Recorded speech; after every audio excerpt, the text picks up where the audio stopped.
કેટલાક લોકો આપણને છાની નફરત કરે છે, સિક્રેટલી હેટ કરે છે, છતાં જોડાયેલા રહે છે. આપણી પ્રગતિ કે ખુશી જોઈને એમને આનંદ નથી થતો, છતાં આપણી સ્ટોરીઝ જુએ છે. આપણી ટીકા કરે છે, છતાં આપણને ફોલો કરે છે. એક બાજુ એવું કહે છે કે આપણે તેમના માટે મહત્ત્વના નથી, છતાં આપણી ખબર રાખે છે. તેમની માટે આપણે અપ્રિય હોવા છતાં તેઓ આપણાથી દૂર નથી જતા, કારણ કે નિંદા, ઈર્ષા કે તિરસ્કાર કરવા એમને કોઈ ટોપિક જોઈએ છે. સમય પસાર કરવા કોઈ ગોસિપ જોઈએ છે. જેઓ પોતાનામાં મગ્ન અને મસ્ત હોય છે તેઓ અપ્રિય બાબતો પાછળ સમય નથી વેડફતા. તેઓ ચૂપચાપ અણગમતી વ્યક્તિથી દૂર ચાલ્યા જાય છે.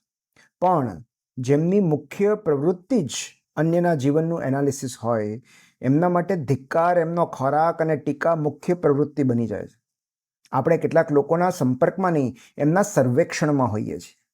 કોન્ટેક્ટ લિસ્ટમાં રહેલી દરેક વ્યક્તિ શુભેચ્છક હોય એવું જરૂરી નથી. કેટલાક સર્વેયર હોય છે.